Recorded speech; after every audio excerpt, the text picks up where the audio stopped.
Okay, லைஃப்ல வந்து 3 லா இருக்கு. ஓகே, இது யாருமே எஸ்கேப் பண்ண முடியாது. எஸ்கேப் பண்ண முடியாதுன்னா என்னன்னா, சில விஷயம் இப்படி தான் செய்யணும்னா அப்படி தான் செஞ்சாகணும். ஓகே, அதுக்கு மாற்றே இல்லை. Very simple. இப்போ சொல்றாங்க நிறைய பேர், நான் ரொம்ப நல்லவன், அதனால எனக்கு நல்லது தான் நடக்கும் அப்படின்றாங்க. அவன் ரொம்ப கெட்டவன், அவனுக்கு கெட்டதான் நடக்கும்ன்றாங்க. இது உண்மையா? ஓரளவுக்கு உண்மைன்னு வச்சுக்கோங்க. ஏன்னா அவன் தப்பாக செஞ்சால் அவனுக்கு தப்பான விஷயம் கிடைக்கிறதுக்கான வாய்ப்பு இருக்கு. ஆனால் இப்போ நல்லவனும் கெட்டவனும் 10வது மாடியிலேருந்து குதிக்கிறாங்க. நல்லவனை மிதக்கிக்கிட்டா இருப்பான்? இல்லை தானே. நல்லவனும் 10 கீழே தான் உழுவ போகிறான் தானே, அவனுக்கு அடிப்படை போகுது தானே. அப்போ இயற்கையோட லோ என்ன சொல்றதுனாக்கா, நீ நல்லவனும் கெட்டவனும், ஓகே, தப்பான ஒரு விஷயம் நடந்துச்சுனாக்கா, நீ எதுக்குமே எச்சரிக்கையா இல்லைனாக்கா, நீ உன்னை தயார்படுத்திக்கலைனாக்கா கண்டிப்பாக உனக்கும் அதே கஷ்டம் வந்து தான் ஆகும். சில பேர் கேட்பாங்க, ஓ நான் ரொம்ப நல்லவனாக இருந்தேன் எனக்கு மட்டும் அவ்வளோ கஷ்டம்னு கேட்பாங்க. நீ நல்லவனாக இருக்கிற கஷ்டம் வராதுன்னு தான் இல்லை. புரியுதா? கஷ்டம் எல்லாருக்கும் வரும், அது பொது. வாழ்க்கைனாக்கா எல்லாம் மிக்ஸ் பண்ணி தான் இருக்கும். ஆனால் நீ வல்லவனாக இருந்தீனாக்கா அதை தாண்டி வர்றதுக்கான வலிமை கிடைக்கும், அறிவு கிடைக்கும், திறமை கிடைக்கும். இந்த 3 லா நினைப்பு வச்சுங்க. இனிமே இயற்கையில் நீங்கள் விதைச்சா தான் முளைக்கும். விதைக்கவே இல்லைன்னா முளைக்குமா? முளைக்காதுல. சிம்பிள் லாவில் சிம்பிள் லா என்னது? You have to sow, so shall you reap. விதைச்சா தான் கிடைக்கும். இப்போ வந்து உங்களுக்கு வந்து டொரியா மரம் முளைக்கணும். நீங்கள் இங்கே ரம்புத்தா விதை போடுறீங்க, என்ன மரம் முளைக்கும்? ரம்புத்தான் மரம் தான் முளைக்கும். இப்போ வந்து உங்களுக்கு மங்கீஸ் வேணும், ஆனால் இங்கே வந்து தக்காளி விதை போடுறீங்க, அங்கே என்ன மரம் முளைக்கும்? தக்காளி தான் முளைக்கும். ஆனால் நிறைய பேர் என்ன பண்ணுவாங்க, எல்லாம் பப்பாயா விதை போடுவாங்க, ஆனால் மாங்காய்க்கு காத்துக்கிட்டு இருப்பாங்க. நடக்குமா? நீ என்ன எஃபர்ட் போடுறியோ அதுக்கேற்ற மாதிரி ப்ரொபோஷனல், அதுக்கேற்ற மாதிரி தான் உங்களுக்கு ரிவார்ட் கிடைக்கும். ஓகே, நீ ஏ பாதையில் நடந்தால் ஏ ஊருக்கு தான் போய் சேர முடியும், ஏ பாதையில் போயிட்டு பி ஊருக்கு சேர முடியாது, பி பாதையில் நடந்துட்டு ஏ பாதையில் போய் சேர முடியாது. அப்போ வாழ்க்கையில் லா ஆஃப் நேச்சர் என்ன சொல்றதுனாக்கா, what you sow shall you reap. நீ வெனை விதைச்சின்னா நீ வெனத்தான் இருப்ப, நீ தினை விதைச்சின்னா நீ தினத்தான் இருப்ப, நீ நல்லது வச்சுன்னா நீ நல்லதாக இருப்ப, நீ கெட்டது வச்சுன்னா நீ கெட்டதாக இருப்ப, நீ ஜெயிக்க விதைச்சின்னா நீ வெற்றியே தான் இருப்ப, நீ தோக்க விதைச்சினா இல்லை விதைக்காம இருந்தினாக்கா நீ எதுவுமே இருக்க மாட்டேன், அது ஆட்டோமேட்டிக் தோல்வி தானே. ஓகே, இன்னைக்கு காலத்தில் ஆளுங்க என்னன்னாக்கா எதுவுமே விதைக்க மாட்டாங்க, ஆனால் பெரிய பணக்காரன் ஆகும். கேட்டாக்கா பெரிய பணக்காரன் ஆகும், டிக்டாக்ல ஃபேமஸ் ஆகணும், ரிவார்ட் கிடைக்கணும், இன்கம் கிடைக்கணும். பட் ஆனால் அவங்களோட ஸ்கில்லை பாலிஷ் பண்ணுறதுக்கு, அவங்க லைஃப் வந்து இன்னும் என்ரிச் பண்ணுறதுக்கு என்ன பண்ணாங்க? உடம்ப வளர்க்கல, மனசை வளர்க்கல, அறிவை வளர்க்கல, எதையுமே வளர்க்கறதுக்கு அவங்க எந்த எஃபர்ட் போடல. ஆமாம் தானே? புரியுதா? இப்போ பாருங்க, இப்போ சில விஷயம் வந்து இவ்வளோ தான் அதோட ப்ரைஸ்ன்னு அது கட்டி தான் ஆகணும். கே சொல்ல முடியாது, ஓ இது நான் வந்து கொஞ்சம் குறவை கட்டுற முடியுமா? லைஃப் அப்படி இருக்கா? லைஃப் வந்து ஒரு வெண்டிங் மிஷின்னாக்கா, அந்த வெண்டிங் மிஷினில் வந்து ஒரு வழி 10 காசு ஒரு டின்னுக்கு தண்ணி போட்டுருந்துச்சுனாக்கா, நீங்கள் 80 காசு போட்டீங்க, மிஷின் தட்டினா கொடுக்குமா? 90 காசு போட்டீங்க கொடுக்குமா? ஒரு வழி போட்டீங்க கொடுக்குமா? நான் தான் ஒரு வழி போட்டுட்டேனே, இன்னும் 10 காசு தானே. நிறைய பேர் இப்படி தான் டிமாண்ட் பண்ணிட்டு இருக்காங்க. புரியுதா? வாழ்க்கையில் அவங்க என்ன, what it takes to pay the ப்ரைஸோ they never pay the price, but they expecting the return. இன்னும் கொஞ்சம் தானே, அப்படிலாம் இல்லை. வாழ்க்கையில் சில லோனா சில லோ தான். 10வது மணி வெளியே வந்தால் உளுந்தது தான். நல்லவனும் கெட்டவனும் அதுக்கு தெரியாது, இதுதான் லோ. அப்போ பே த ப்ரைஸ்னாக்க என்னது? ஒரு வழி 10 காசுனா 10 காசு குறைஞ்சாலும் வெண்டிங் மிஷின் காசு தின்னு கொடுக்காது. அதே மாதிரி லைஃப்பில் நீங்கள் குறைவாக செஞ்சீங்கன்னாக்கா உங்களுக்கு லைஃப்பில் அதுக்கேற்ற மாதிரி பலன் கிடைக்காது. 2வது லோ என்னன்னாக்கா, நீங்கள் இன்னைக்கு விதைக்கிறீங்க, விதைச்சோடனே முளைச்சிருமா? முளைக்காது. ஆமாம் தானே? எந்த ஒரு விஷயமா இருந்தாலும், எந்த ஒரு மரமாக இருந்தாலும், எந்த ஒரு செடியாக இருந்தாலும் அதுக்குன்னு அந்த விதைக்குன்னு ஒரு டைமிங் இருக்கு. ஓகே, எவ்ரி விதைக்கு ஒரு டைமிங் இருக்கு. இப்போ பார்த்தீங்கன்னாக்கா சாவிக்கீரை நட்டிங்கனாக்கா 3 மாதத்தில் முளைச்சிடும். வாழை மரம் நட்டிங்கனாக்கா 1 வருஷத்தில் முளைச்சிடும், பழம் கொடுத்துரும். 6 மாதம் 1 வருஷத்தில் பழம் கொடுத்துரும். இதே வந்து தென்னை மரம் நட்டிங்கன்னா 5 வருஷம் கழிச்சு தான் பலன் கொடுக்கும். ஏன்னா அது ஆழமாக போய் தண்ணி எடுத்துருவாங்க. ஆலமரம் நட்டிங்கனாக்கா 10 வருஷம் கழிச்சு உங்களுக்கு நிழல் கிடைக்கும். அப்போ ஒரு விதை உள்ளுக்கும் பெரிய ஆலமரம் இருக்கு, ஆனால் அதை விதைக்கிறதுக்கு ஆளுங்க தவறுறாங்க. முன்னா இதுக்கப்புறம் விதைச்சோனையே பலன் கிடைக்கணும்னு நினைக்கிறாங்க. விதைச்சோனையே எனக்கு ஆலமரத்தில் நிழல் வேணும், விதைச்சோனையே எனக்கு தேங்காய் வேணும், எனக்கு இளநீ வேணும்னு நினைக்கிறாங்க. கிடைக்குமா? கிடைக்காது. அப்ப என்ன சொல்லுது லா? என்ன சொல்லுது? நான் வாழ்க்கையில நீ எந்த ஒரு காரியத்தை அடையணும்னாலும் அதுக்குன்னு ஒரு டைமிங் இருக்கு. ஆனா அந்த டைமிங் இருக்குன்னு சொல்லிட்டு நீ ஒண்ணுமே செய்யாம இருந்தா அது முளைக்காது. நீ விதைக்காம இருந்தாலும் முளைக்காது, இல்லை நீ விதைச்சிட்டு அதுக்கு தண்ணி ஊற்றி அதுக்கு உரம் போடலனாலும் உனக்கு சரியான பலன் கிடைக்காது. அதுதான் இப்போ நீங்கள் பண்ணுற ட்ரைனிங், நீங்கள் படிக்கிற படிப்பு எல்லாமே. நீங்கள் படிக்கிறீங்கனாக்கா இன்னைக்கு பெரிய பலன் எதிர்பார்க்க முடியாது நீங்கள், ஏன்னா அதுக்கான பலன் இப்போ கிடைக்காது. ஆனால் நீங்கள் யூனிவர்சிட்டி போய் நாளைக்கு வேலைக்கு போய் பெருமை உங்களுக்கு தேடி வரும்போது அப்போ தெரியும் நீங்கள் இப்போ பட்ட கஷ்டத்துக்கெல்லாம் அர்த்தம் தானே. மற்றவங்க கஷ்டப்பட்டு இருப்பா, நீங்கள் கொஞ்சம் நல்லா மெழுக்காவே சம்பாதிச்சிட்டு இருப்பீங்க. காரணம் என்ன? ஏன்னா நீங்கள் அப்பயே விதைச்சு அப்பயே தண்ணி ஊற்றுறீங்க. ஏன்னா நீங்கள் இப்பயே வந்து கஷ்டப்பட்டு படித்து கரெக்டாக வந்து ஜட்வால் செட் பண்ணி உடம்பை வந்து நல்லா திடமாக்கி, கரத்தையில் மனசை திடமாக்கி, அதே டைமில் எஃபர்ட் போட்டு படித்து இதுக்கிடையில் பேலன்ஸ் பண்ணி வாழ்க்கையை ரெண்டையும் கொண்டு போய் ஜெயிக்க வச்சு உங்களுக்கு மன வலிமையாக இருக்கும், உடம்பு வலிமையாக இருக்கும், அது புத்தி கூர்மையாக இருக்கும். அப்போ நேச்சர் என்ன சொல்லுதுனாக்கா, நீ போட்டோன்னே கிடைக்காது, ஆனால் கண்டிப்பாக கிடைக்கும். அது என்ன இருக்கோ, உன்னோட திறமை என்னதோ, உன்னோட வலிமை என்னதோ, உன்னோட வெற்றி வாய்ப்பு என்னதோ, உன்னோட சாதனை என்னதோ, அந்த அளவுக்கு நீ உயர்ந்து வருவ. அந்த அளவுக்கு உன்னோட எஃபர்ட்டை நீ போட்டுக்கிட்டே இரு, உரம் போட்டுக்கிட்டே இரு, தண்ணி ஊற்றிக்கிட்டே இரு. அதை வந்து எந்த ஆடு மாடு மேயாமல் பத்திரமா பார்த்துக்கோ. ஆடு மாடுனா யாரு? உங்கள் கூடயே சுற்றிக்கிட்டு இருப்பாங்க உங்கள் கூட்டாளி. யார் அது செய்கிற? நீ என்னடா படிச்சுக்கிட்டே இருக்க, நீ என்னடா படிக்கிற, கரத்தைக்கு போகிற, திரேசனியாக்கா அப்படி தான் கேட்பாங்கண்ணா. நீ என்னால் படிக்கிற, கரத்துக்கு போகிற, எஸ்பிஎம் எழுதிட்டு இருக்க, பெசாமல் நிப்பாட்டிட்டு நீ படிக்கிறாடே பாருங்க. அண்ணன்னைக்கு அவங்க அடைஞ்ச சக்ஸஸ் வேறு யாராச்சும் அடைஞ்சிருக்காங்களா?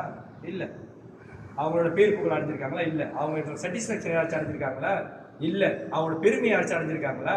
இல்லை. இதெல்லாம் நீங்கள் அனுபவிச்சது புரியுதா? இப்போ மாஸ்டரான்னு சொல்ல தான் முடியும், ஆனால் நீங்கள் செஞ்சு சாதிக்கும் போது அந்த 100 பேர் உங்களை ஒண்டி பார்ப்பாங்க பார்த்தீங்களா?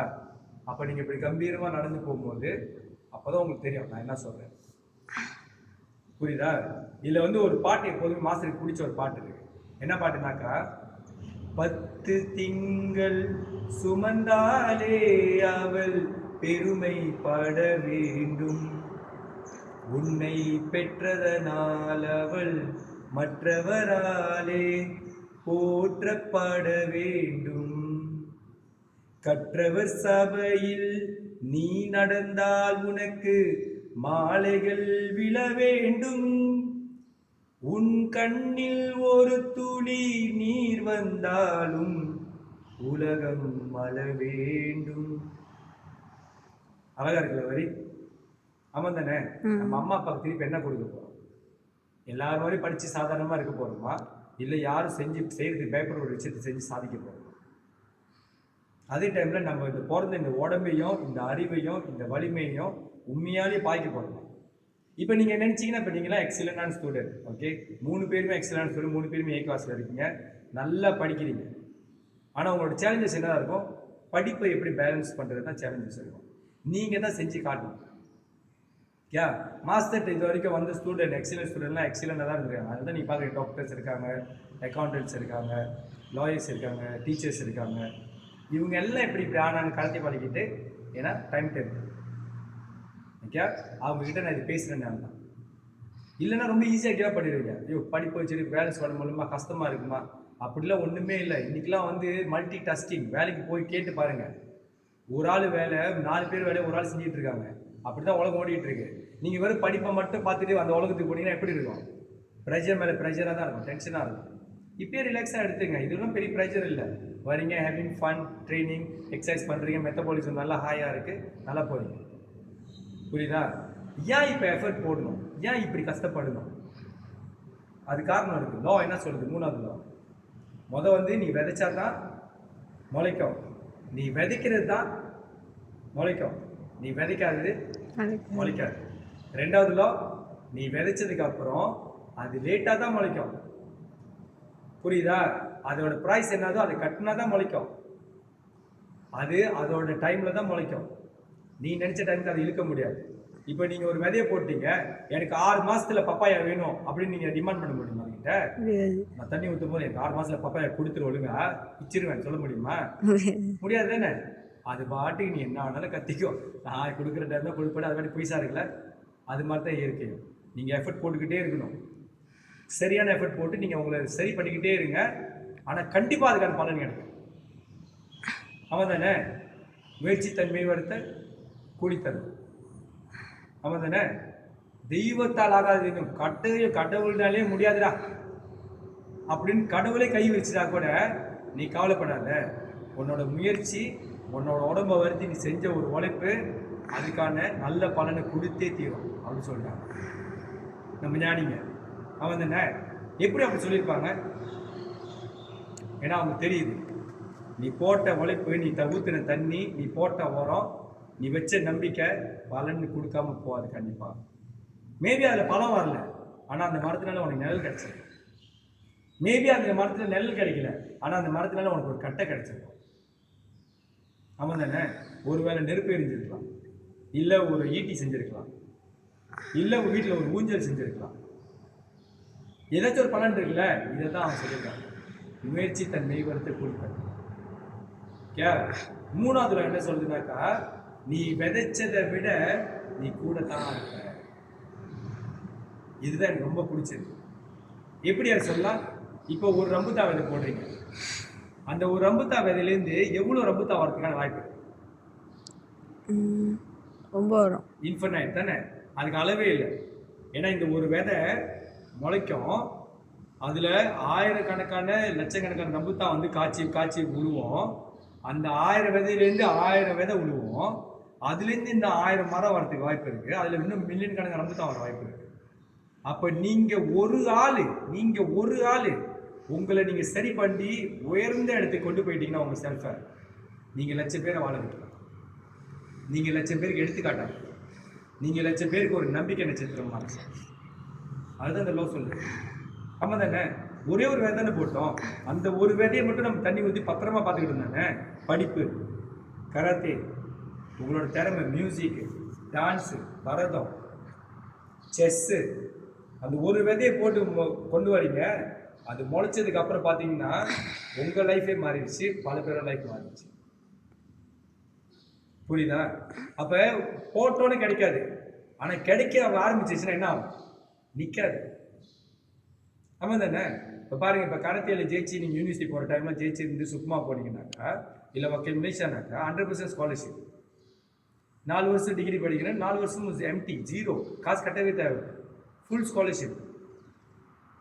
ஆனால் அங்கே கிடைக்கணும்னா என்ன பண்ணணும்? இங்கே தானே போட முடியும், அதையே அங்கே போய் போட முடியும் அந்த டைமில்? முடியாது. இப்போ தான் உங்களுக்கு நிறைய டைம் இருக்குது, ஸ்கூல் பண்ணுங்க டைமில்.